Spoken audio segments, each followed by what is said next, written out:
शुभागमन शुभागमन हुआ गुरु का शुभागमन। सुस्वागतम सुस्वागतम भक्त कहे गुरु सुस्वागतम। बड़े भाग्य से बड़े पुण्य से मिला गुरु का चातुर्मास। बड़े भाग्य से बड़े पुण्य से मिला गुरु का चातुर्मास। वर्षा योग में धर्म की वर्षा रचेगी एक स्वर्णिम इतिहास। ओम नमो अरिहंतारणम।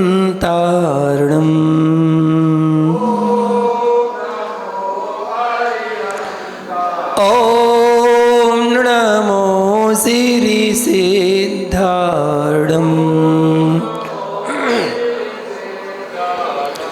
ओम नमो आयर्याणम।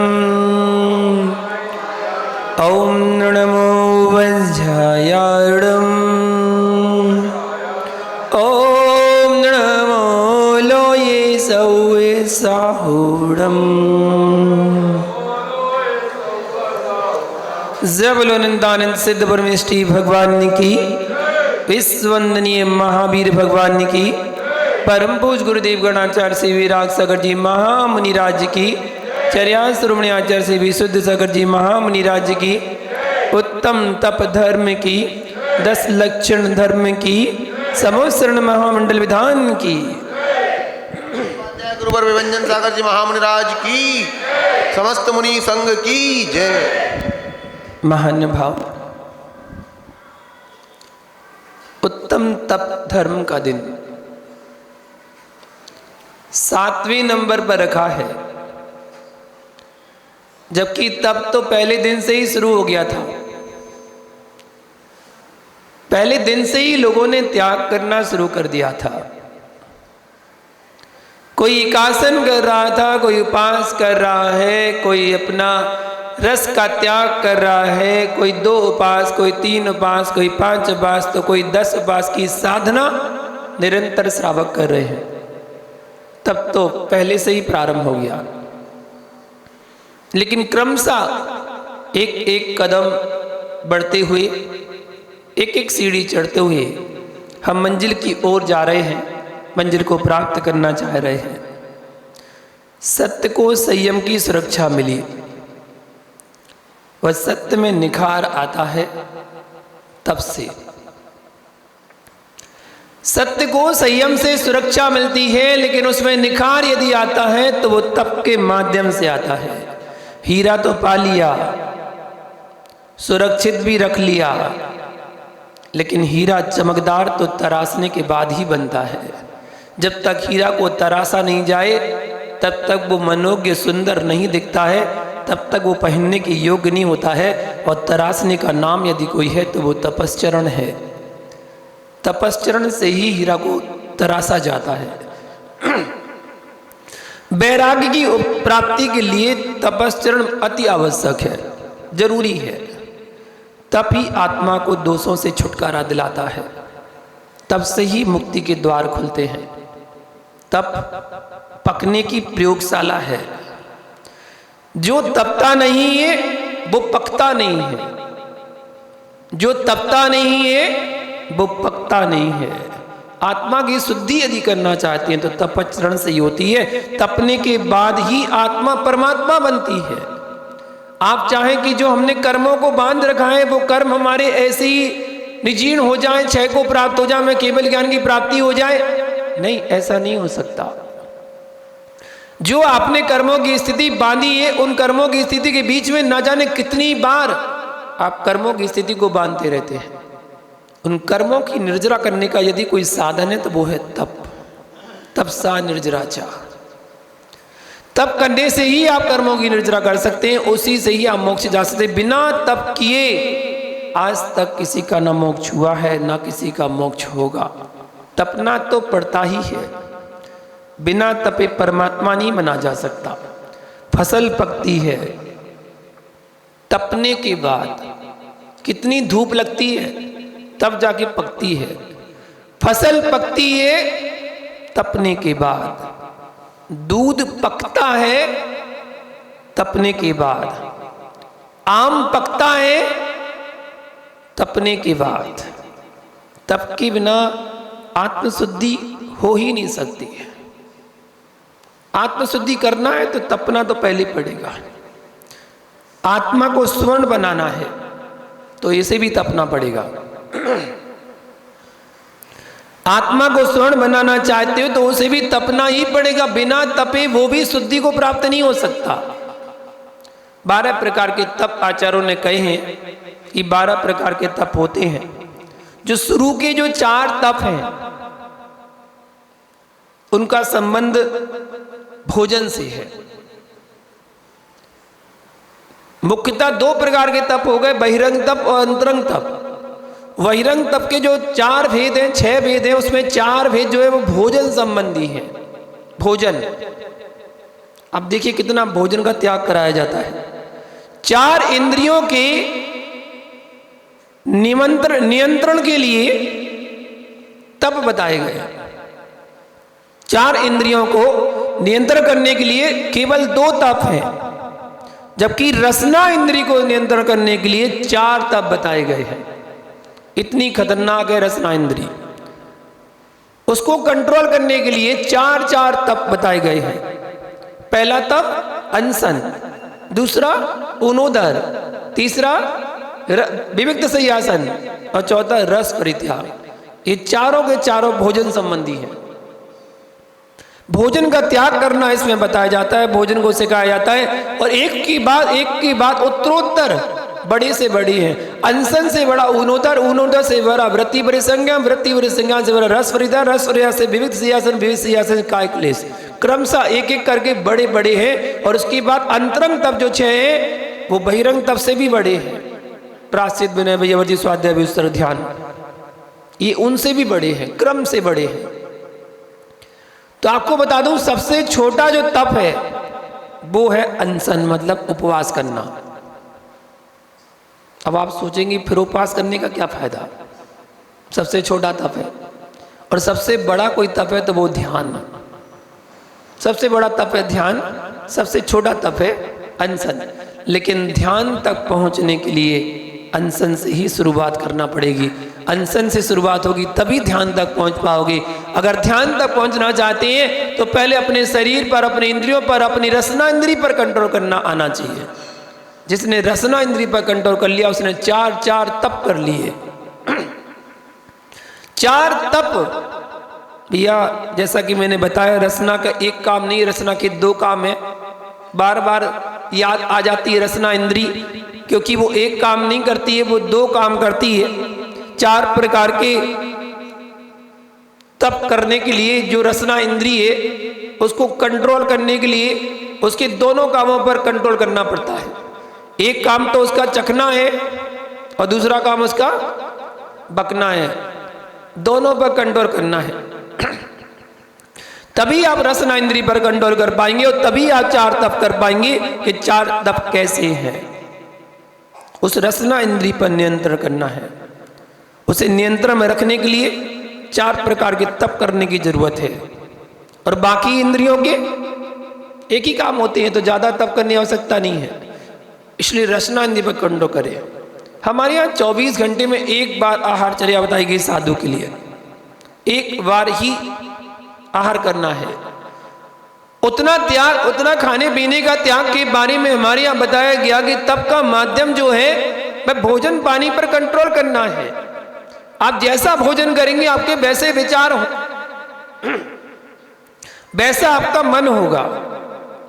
जैसा खाओगे अन्न वैसा होगा मन, जैसे पियोगे पानी वैसी होगी वाणी। आप अन्न कैसा भोजन कर रहे हैं आप पर निर्भर करता है। गरिष्ठ भोजन कर रहे हैं आपको आलस बहुत आएगा, प्रमाद बहुत आएगा, आपको नींद बहुत आएगी, आपकी साधना में बाधा होगी, आप साधना नहीं कर पाएंगे। साधना करने के लिए बिल्कुल सुपाच्य भोजन करना है। तामसिक भोजन करेंगे उत्तेजना बढ़ेगी, क्रोध परिणाम होंगे, कसाय के भाव होंगे, लड़ने झगड़ने के भाव होंगे अगर तामसिक भोजन करेंगे। गरिष्ठ भोजन नहीं करना, तामसिक भोजन नहीं करना, हर चीज पर कंट्रोल बताया गया। वही भोजन आपको करना है जो आपके तप में वृद्धि करे, जो आपकी साधना कराए, जो आपकी साधना में वृद्धि करे। ऐसा भोजन ही करने योग्य है और कोई भोजन करने योग्य नहीं है। ये रसना बड़ी होशियार है। चखती तो मीठा है और भक्ति कड़वा है, बहुत होशियार है। महानुभाव, अंतरंग तपों के लिए बहिरंग तप साधन है। अंतरंग तपों को किए बिना बहिरंग तपों का कोई मूल्य नहीं होता है। वो भी करना है, वो भी करना है, दोनों जरूरी है।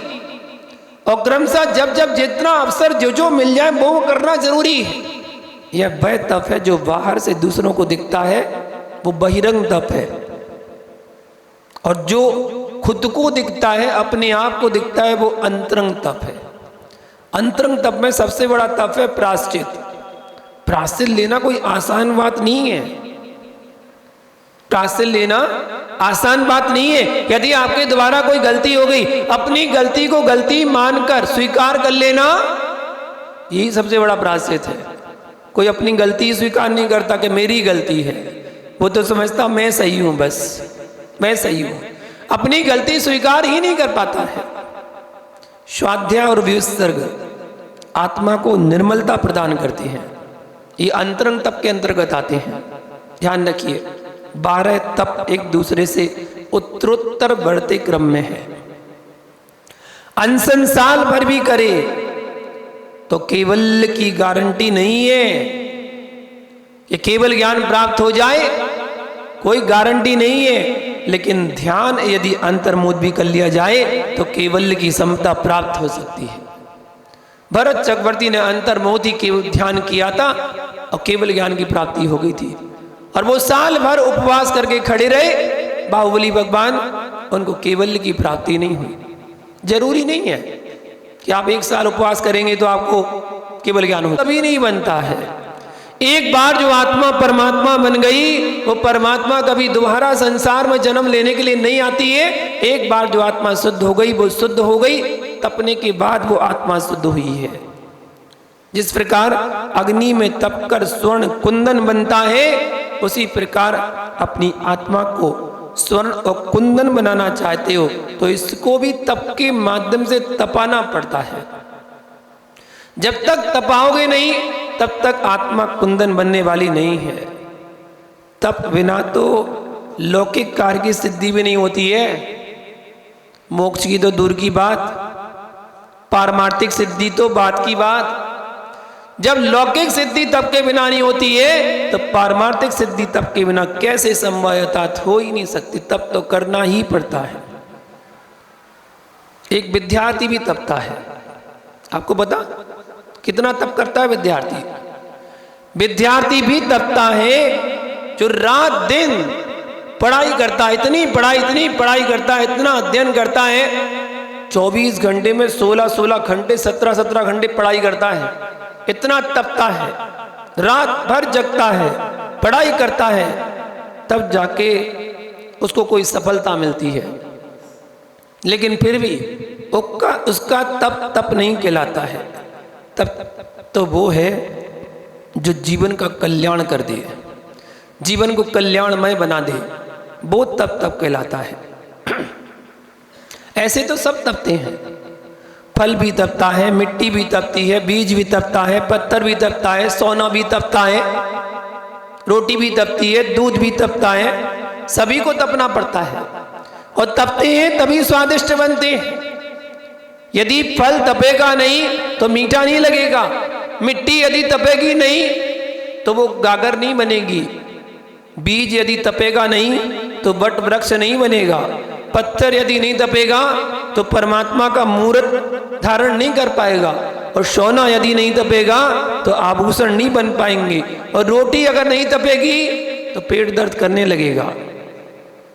और दूध यदि नहीं तपेगा तो कच्चा दूध आपके लिए स्वास्थ्य के लिए हानिकारक बन जाएगा। तप तो सब करते हैं, लेकिन उनका तप नहीं कहलाता। यदि आप भी तपे तो उत्थान की ओर जाओगे और ना तपे तो पतन की ओर जाओगे। तपना तो आपको ही ऐसा नहीं है कि कोई और तप करे उसका फल आपको मिल जाए, कोई व्रत उपवास कोई और करे और आपको फल मिल जाए, ऐसा नहीं है। जो तपेगा, जो व्रत उपवास करेगा, उसको ही फल की प्राप्ति होती है। बस तपने में कठिनाई बहुत आती है, बहुत परेशानी आती है। उन परेशानियों को समता से सहन करने से ही आपकी आत्मा परमात्मा बनेगी। देखो कितना तपना पड़ता है, मिट्टी को कितना तपना पड़ता है। एक कुम्हार जब मिट्टी को लाता है तो पहले खेत में जाकर उसको खोदता है, कितनी कुदाल खानी पड़ती है उसको, कितनी तपती है मिट्टी। पहले खोदता है, फिर उसके बाद गधे पर लादता है, फिर उसके बाद घर पर लाकर उसको पटक देता है। पटकने के बाद उसको कुछ लकड़ी आदि से कूटता है, बारीक बनाता है, कूटता है, और फिर उसमें पानी डाल के गलाता है।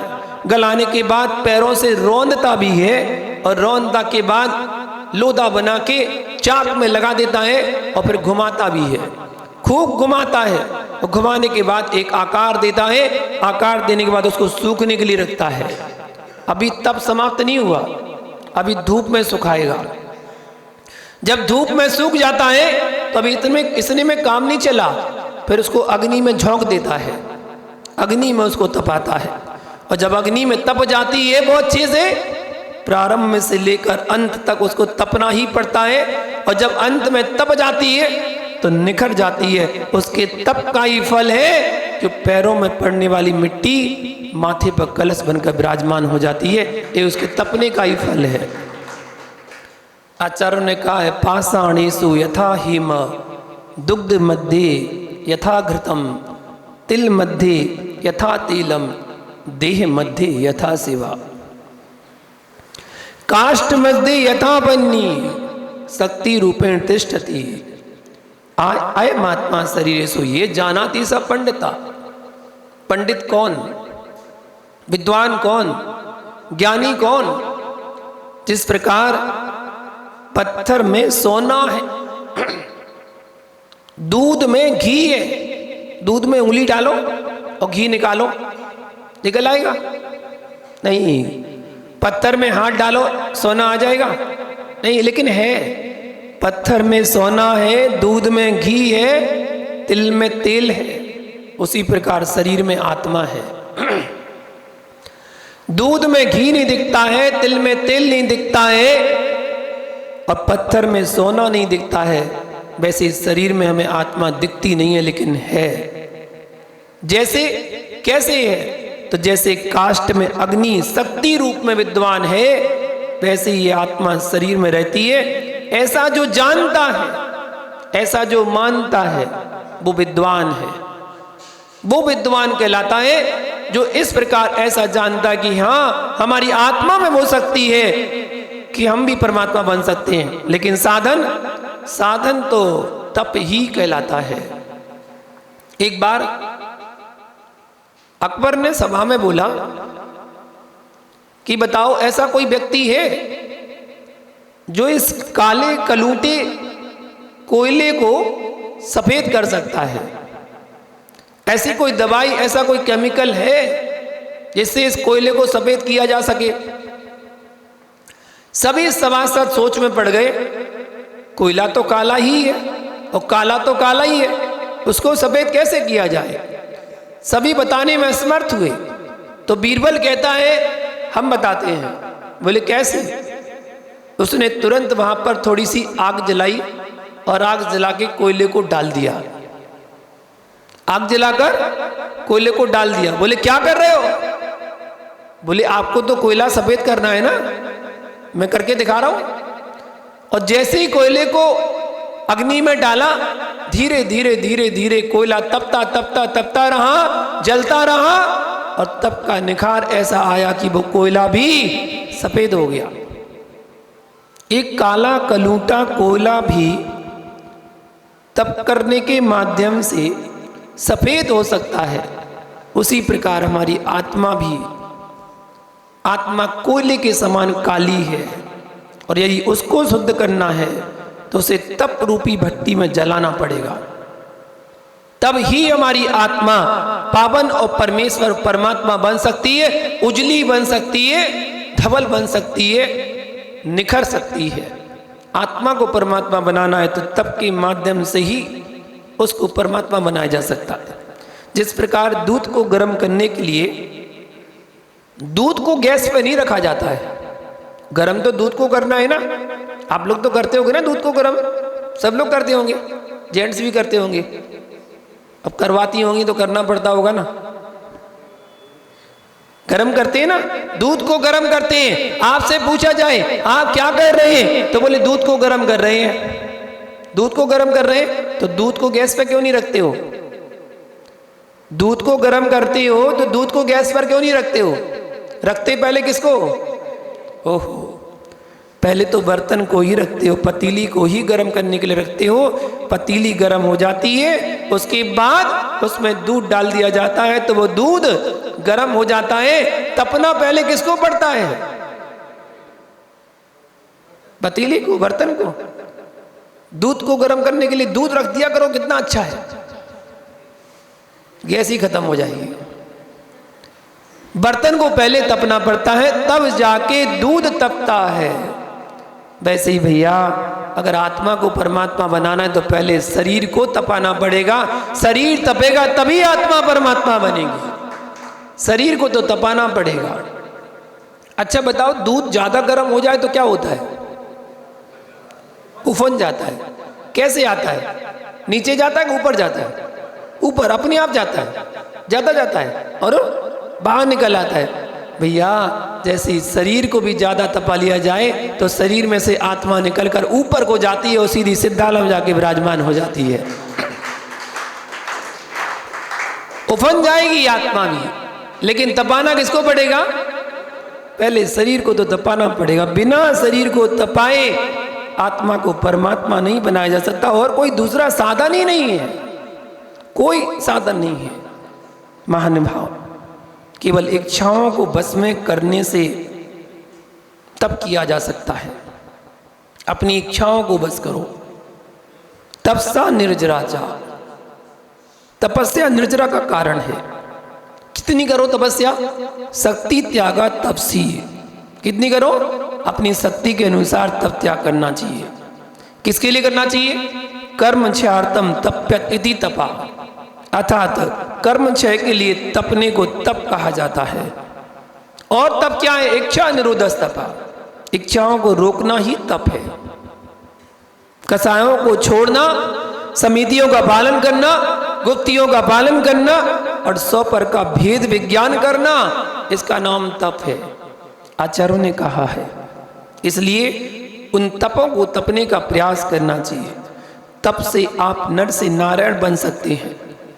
अगर हम तप करते हैं तो नर से नारायण बन सकते हैं। अगर तप नहीं करते तो नर से नारकी भी बन सकते हैं। नर से नारायण भी होता है और नर से नारकी भी होता है। मनुष्य से आप जहां चाहो वहां जा सकते हो। त्रियंच में भी जा सकते हो, नारकी भी जा सकते हो, देव में भी जा सकते हो। आपके लिए सब छूट है, आप कहीं भी जा सकते हो। सबकी तो कंडीशन है। नारकी देव गद्या में नहीं जा सकता, देव नारकी पर्या में नहीं जा सकता। आपके लिए सारी छूट है। मनुष्य गति में सब कुछ छूट, आप कहीं भी जा सकते हैं। तप का अर्थ कोई शरीर को सुखाना ही नहीं है कि शरीर को सुखाना अकेला तप है, नहीं। तप का अर्थ तो शरीर के अंदर, शरीर के माध्यम से जो हमारे अंदर कसाएं भरी पड़ी हैं, हमारे अंदर की जो तीव्र इच्छाएं भरी पड़ी हैं, उनको शांत करना तप है। आप तप तो कर रहे हैं लेकिन कसाएं भरी पड़ी हैं, क्रोध भड़क रही है, तो वो तप करना आपका व्यर्थ है, बेकार है। क्या फायदा ऐसा तप जो आप कसाएं भरी पड़ी हैं? कसायों को पहले छोड़ना है। जहां पर शरीर और कसाएं दोनों क्रस हो जाएं, उसका नाम तप कहलाता है, उसका नाम उपवास कहलाता है, उसका नाम साधना कहलाता है। उपवास का अर्थ ही होता है अपनी आत्मा में वास करना, अपनी आत्मा में उतर जाना, उसका नाम कहलाता है उपवास। उप आत्मा, वास मतलब निवास करना, अपनी आत्मा में निवास करना, उसका नाम उपवास है। उपवास करके बेचैनी करना, और कहाँ से कहाँ कर लिया हमने उपवास, ऐसे उपवास करके तो क्या फायदा भैया, बार बार बेचैनी हो रही है, बार बार कह रहे हैं अब कर लिए, बताओ करना पड़ रहा है, ऐसे करके उपवास कर कोई फायदा नहीं है। अगर आपका ऐसा मन हो रहा है कहाँ से कहाँ कर लिए, बताओ अब सबको बता दिया, अब करना पड़ेगा, करना पड़ेगा, हाँ तो है नहीं है, इच्छा तो है नहीं है करने की, लेकिन करना पड़ेगा क्योंकि लोग क्या कहेंगे। लोगों के लिए आप तप कर रहे क्या? नहीं, लोगों के लिए तप नहीं किया जाता है, तप अपने लिए किया जाता है, साधना अपने लिए की जाती है, दूसरों को दिखाने के लिए कोई साधना नहीं की जाती है। साधना तो वो साधना है जो आप अपने लिए करें, अपनी साधना स्वयं करना चाहिए, आत्मा में वास करना। जिस दिन उपवास करो उस दिन सारा दिन मंदिर में निकालो, धर्म ध्यान में निकालो, पूजा अभिषेक करो, प्रवचन सुनो, स्वाध्याय करो, आहार दान करो, सामायिक करो, प्रतिक्रमण करो, तत्पार शुद्ध का वाचन सुनो, संध्या काल में प्रतिक्रमण करके सामायिक करके शास्त्र वाचन सुनो, पूरा दिन आपका धर्म ध्यान में निकलना चाहिए। उसके बाद विश्राम भी आराम से करना चाहिए। कुछ लोग कहते हैं नींद नहीं आती, उपवास करते हैं तो उपवास में नींद नहीं आती। नहीं, नींद उनको नहीं आती है जिनके मन में विकल्प घूमते हैं, अब क्या करना है, अब कैसे होगा, अब कितने दिन रह गए हैं, अब कितने दिन की और करना है, कैसे होगा, क्या नहीं होगा। जिनको विकल्प आते हैं उनको नींद नहीं आती है। विकल्पों से रहित जो साधना है वो तो आराम से जब सोएगा ना, ऐसी नींद आएगी, ऐसी नींद आएगी, उसको पता ही चलेगा मैं कहाँ चला गया, निश्चिंत। किसी किसी को बहुत अच्छी नींद आती है, बहुत जल्दी उपवास करके, वो तो बोले 7 बजे सो जाते हैं हम। एक बार एक मिला तो मुझे बोले हम तो 7 बजे सो जाते हैं। हमने अच्छा, बोले क्यों? बोले भूख भी नहीं लगती है, जल्दी सो जाते हैं और सुबह ठीक आराम से 6 बजे उठते हैं, 11 घंटा सोते हैं, बढ़िया। नहीं, इतना भी नहीं करना, किसी काम में अति नहीं करना चाहिए। कोई भी काम की अगर अति करोगे, अति की इति हो जाएगी। व्यवस्थित अपना व्यवस्था रहिए, अपनी व्यवस्थित रहिए, सब काम व्यवस्थित होते रहेंगे। कोई जरूरत नहीं है व्यवस्था बनाने की, सारी व्यवस्था अपने आप बनेगी। आप व्यवस्थित हो जाइए, व्यवस्था अपने आप बनती चली जाएगी, आप स्वयं व्यवस्थित हो जाइए। आप ये मत सोचिए कि मैं ये कर लूँगा, मैं ऐसा करूँगा। कुछ लोग योजनाबद्ध हो जाते हैं, अच्छा देखो 2 दिन और रहेगा, बस 10 दिन होने वाले हैं, उसके बाद पाठना करवानी है, पाठना अच्छे से करवाना, बढ़िया धूमधाम से करवाना, बढ़िया सबको बुलाना और सबको बुला के ये बना लेना, वो बना लेना, ऐसा कर लेना, वैसा कर लेना, जिससे बहुत अच्छी साधना हो जाएगी। मोहल्ला वालों को, पड़ोसी वालों को, रिश्तेदारों को, समाज वालों को, सबको बुलाना है और बहुत अच्छे से करना है। भैया तप का उल्टा अर्थ होता है पत। तप का उल्टा पत, पत मतलब पतन, पतन हो जाता है अगर तप अगर अच्छे से नहीं कर पाए तो। करो तप, दिखाने के लिए मत करो। जिस प्रकार धूप में फल पकते हैं तो मिठास आती है, पत्थर कुटकर पिटकर मटकर, कुटता भी है, पिटता भी है, मिटता भी है, परमात्मा बन जाता है। मिट्टी तपकर कलश बन जाती है, रोटी तपकर स्वादिष्ट बन जाती है, बीज अपना अस्तित्व खो देता है तो वट वृक्ष बन जाता है, स्वर्ण जब अग्नि में तपता है तो शुद्ध हो जाता है, भैया चमकदार बन जाता है, पहनने योग्य बन जाता है। उसी प्रकार जब हम भी तपस्या करते हैं, तप करते हैं, तो देखना तप करने वालों का चेहरा आपको उस समय जरूर लगता होगा मुरझा गया है, इतने दिन से पानी नहीं पिया सो मुरझा गया है। नहीं, तप करने से चेहरा चमकता है, ओजस्वी बनता है, तपस्वी बनता है, मनस्वी बनता है जो तप करता है। अगर हमें ओजस्वी, तपस्वी, मनस्वी बनना है तो तप ही एक माध्यम है। इसलिए आचार्यों ने कहा है तप तो वो है, कोटि जन्म तप तपे ज्ञान बिन कर्म झरे जे, और ज्ञानी के छिन माई त्रिगुप्ती ते सहज टरे ते। मालूम, अज्ञानी जिन कर्मों को लक्ष कोटि भवों में खपाता है, 1 लाख कोटि भवों में खपाता है, उन्हीं कर्मों को ज्ञानी 3 गुप्तियों को सहज ही पालन करके उच्छ्वास मात्र में ही 6 को प्राप्त कर देता है। करोड़ों जन्मों के कर्म भी क्षण भर में जलाकर भस्म कर सकता है। ध्यानाग्नि सर्व कर्माणि भस्मात् कुरुते क्षणात्। ध्यान रूपी अग्नि से करोड़ों जन्मों के कर्म भी क्षण भर में जलाकर भस्म कर दिए जा सकते हैं। इंद्रियों को दमन करना, इच्छाओं को निरोध करना, ये तप की शुरुआत है। सूर्य तप का है। सूर्य तप कर सारे संसार को प्रकाश देता है। और चंद्रमा तपता है तो चंद्रमा तप करके औषधियों में अमृत सींचता है। संध्या काल में जब चंद्र उदय होता है औषधियों में अमृत आता है। और पृथ्वी तपती है तो अन्न आदि उत्पन्न करती है और जगत का पेट भरती है, जगत का पालन पोषण करती है। प्रकृति की हर वस्तु हमें तप करना सिखाती है। उनसे हम सीखें। हम अपनी सारी आयु बिना तप किए हुए निकाल देते हैं। लोगों ने एक धारणा बना ली, हमसे उपवास नहीं होता। धारणा, इसको कहते हैं धारणा। हम जैसी धारणा बना लें वैसी धारणा बन जाती है। अगर हमने धारणा बना ली कैसे नहीं होगा, हम तो करेंगे, जरूर कर लोगे। अगर पहले से आपने सोच लिया हम नहीं कर पाएंगे, हम पे नहीं होगा, बहुत कठिन है तब उपवास करना, हम तो कर ही नहीं पाएंगे, ऐसे कैसे नहीं कर पाओगे। जितने भी त्यागी वृत्ति बने हैं, जितने भी साधु बने हैं, जितने भी आचार बन चुके, जितने भी समाधि हो चुकी, जितने भी साधु बन चुके, क्या वो घर में रहकर एक ही टाइम भोजन करते थे? बताओ। जब वो घर में गृहस्थी में रहते थे तो क्या वो एक ही बार भोजन करते थे? नहीं, 2 बार, 3 बार, 4 बार, और जब मिला तब उतनी बार सब खाते थे।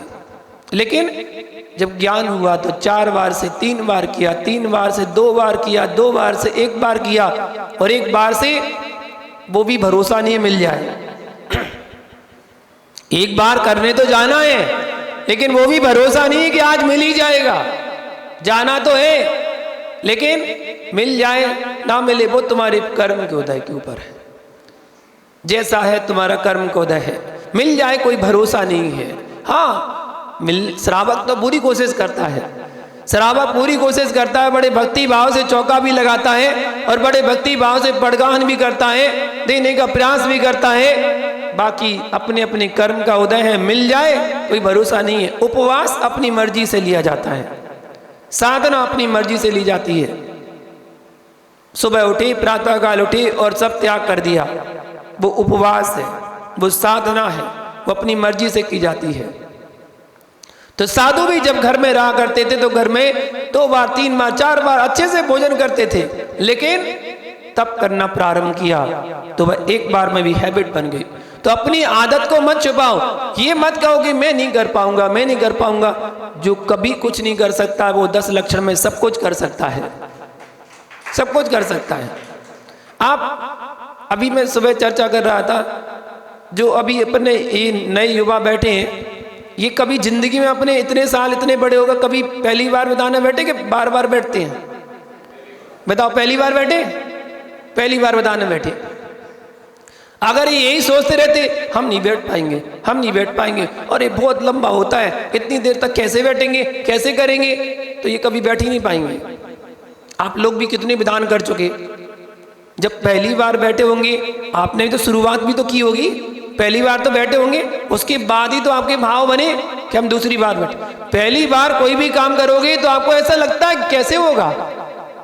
बच्चा जब पहली बार स्कूल में पढ़ने जाता है ना, उसको कैसा लगता है, कैसे पढ़ूंगा मैं, खूब रोता है, बहुत रोता है स्कूल जाने के लिए, बहुत रोता है। और जब वही बच्चा पढ़ने जाने लगता है, पढ़ने जाने लगता, फिर तो वो आपसे पूछता भी नहीं है, उठाओ तैयार हुआ और जाने के लिए तैयार, उसको हैबिट हो जाती है। तो हर चीज़ की हैबिट हो जाती है। हमने अपनी सारी आयु बिना तप करे ही निकाल दी, क्योंकि जो आयु मिली है वह बहुत थोड़ी मिली है, ऐसा सोचता है।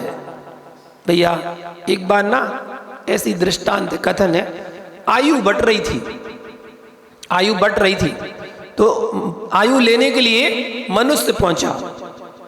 फिर एक गधा पहुंचा, उसके बाद एक कुत्ता पहुंचा और फिर एक मकड़ी पहुंची। ये 4 लोग पहुंच गए आयु लेने के लिए। अब आयु तो केवल 100 वर्ष की थी, तो चारों को बोले क्या करें, बोले 25-25 वर्ष दे दो। दे दी 25-25 वर्ष, पहुंचा दिया भूमंडल पर, जाओ अपनी अपनी आयु बिताओ।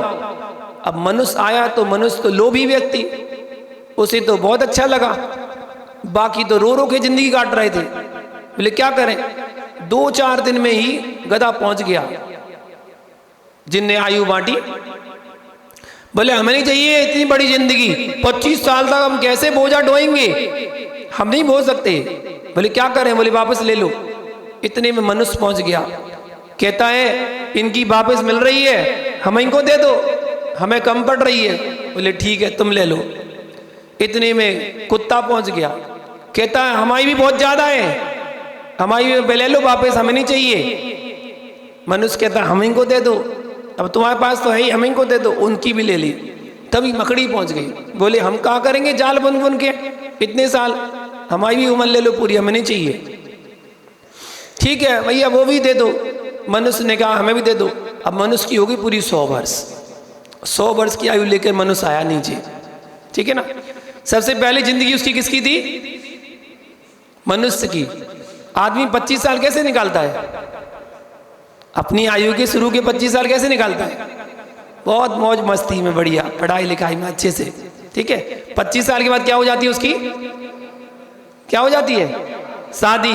शादी के बाद किसकी जिंदगी शुरू हो जाती है उसकी, गधे की जिंदगी शुरू हो जाती है। जो बात है तो है, देखो गधे की जिंदगी शुरू हो जाती है, 2 के 4 पैर हो जाते हैं। पहले 2 पैर का था, अब 2 पैर और जुड़ गए तो 4 पैर हो गए, और 4 पैर की जिंदगी गधे की जिंदगी है। तो गधे की जिंदगी अपनी जीता है बेचारा, ढोता रहता, काम करता, दिन रात मेहनत करके कमा के लाता है।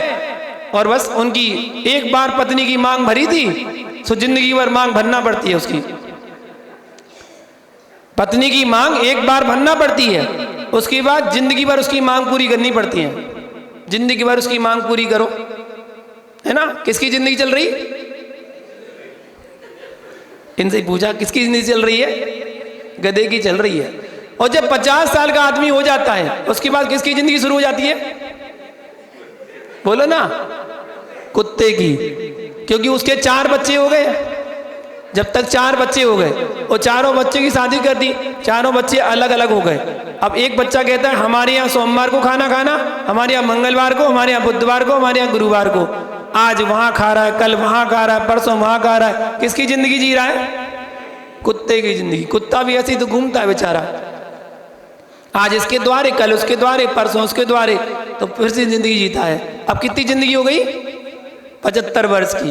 अब 75 वर्ष का किसकी जिंदगी शुरू हो गई, मकड़ी की जिंदगी शुरू हो गई। अब मकड़ी की जिंदगी ऐसी है, मकड़ी अपने लिए जाल बुनती है और उसमें फंसकर मर जाती है।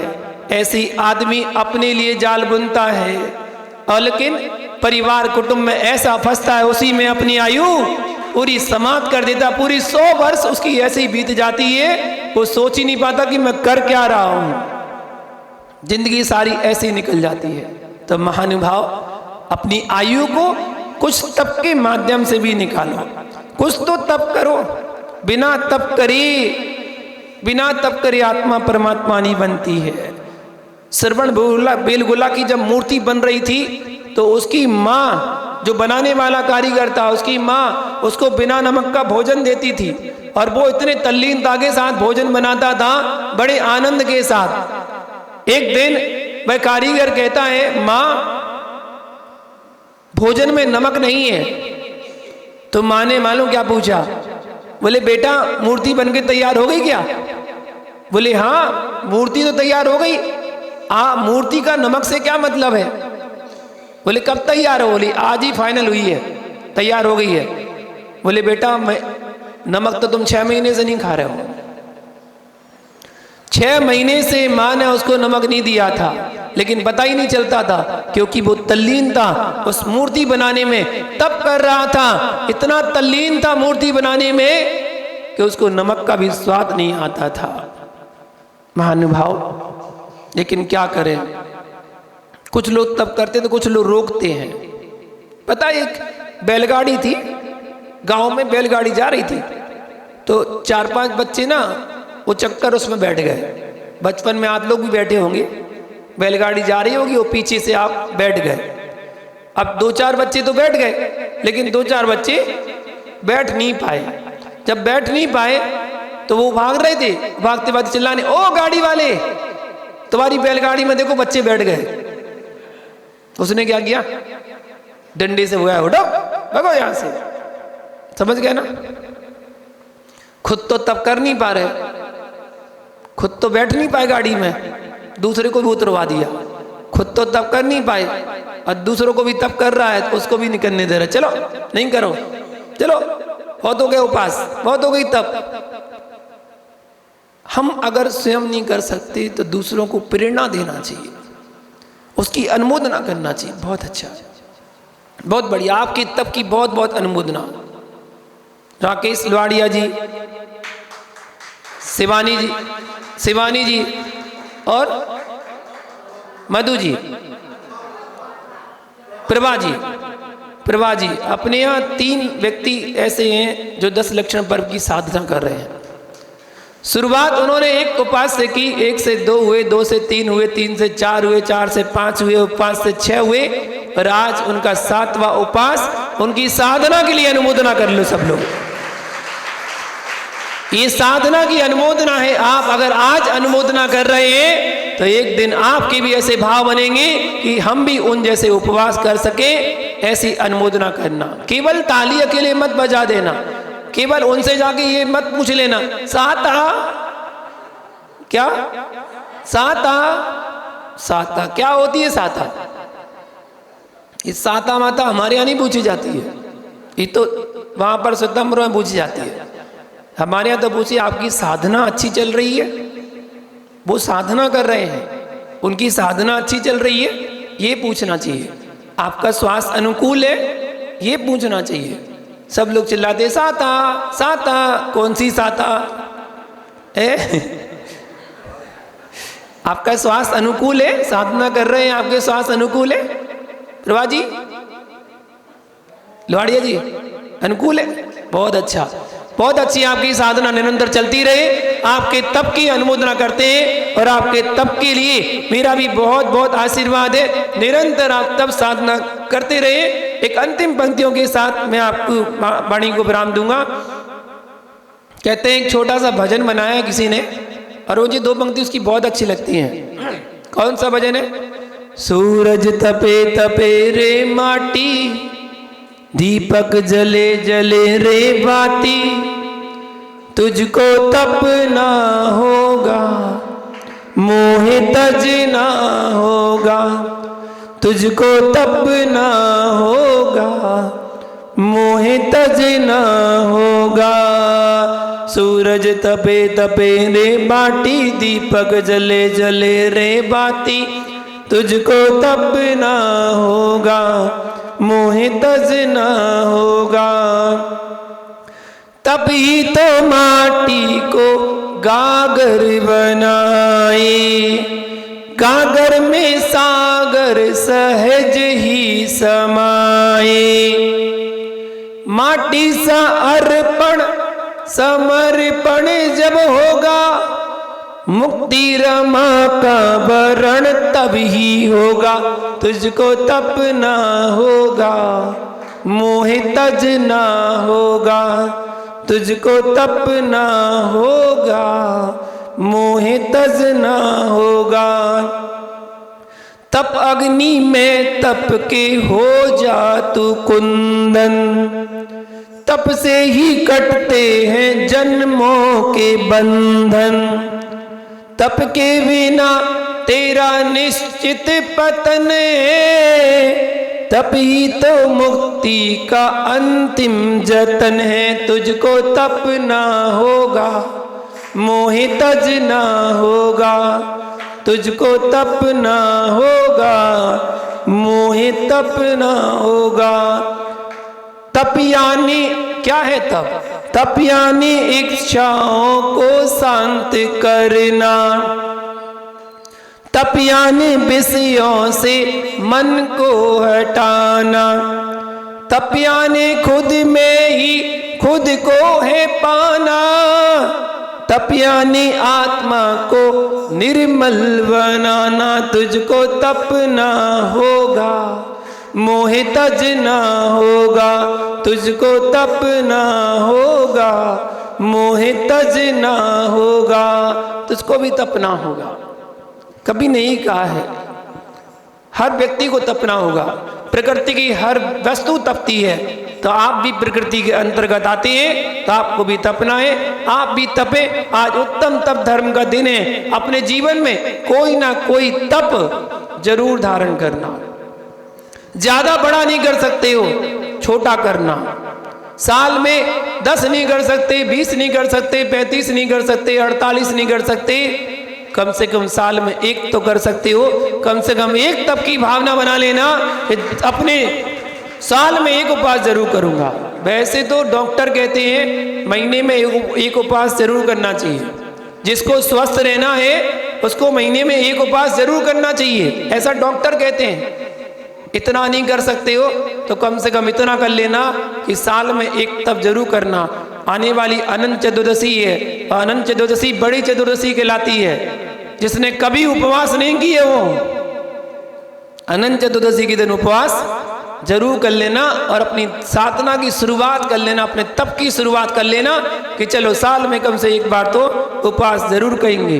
और धार नगरी में ऐसा इतिहास रचेंगे कि अनंत चतुर्दशी के दिन कम से कम 50 लोग एकासन नहीं उपवास करेंगे। इतना तो इतिहास रचना चाहिए कि हाँ, गुरु सानिध्य में आपने अपने तप की शुरुआत की और साल में एक उपवास करने का आपने संकल्प किया तो निश्चित आपकी साधना वृद्धि को प्राप्त हो। इसी मंगल भावना के साथ जय बोलो उत्तम तप धर्म की। वे श्रवणोपाध्याय। ओम नीम उत्तम तप धर्मंगाय नमः। ओम नीम उत्तम तप धर्मंगाय नमः। ओम नीम उत्तम तप धर्मंगाय नमः। उत्तम तप धर्म की जाप करेंगे सभी लोग। जा वाणी के ज्ञान से सूझे लोकालोक, सो वाणी मस्तक नमो सदा दे तोड़ो। हे जिन वाणी वारती दो जबों दिन दिन, जो तेरी शरणा गई सो पावे सुख जिन। देव भजो अरंत को गुरु सेवा निर्गन, दया धर्म पालो सदा यही मोक्ष को बन। धर्म कर संसार सुख धर्म कर निर्वाण, धर्म बन साधे बिना नर तेरे अंति समान। सब लोग बैठकर जिन वाणी को नमस्कार करें, 9 बार नौकन का जाप करें। उसको उठा लिए, सो गया वो।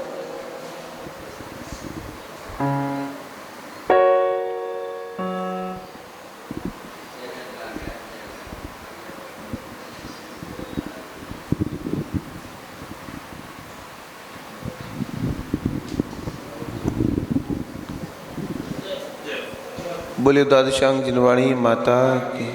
श्रवणोपाध्याय गुरुवर विभंजन सागर जी महामुनिराज की। अरहत चक्र महा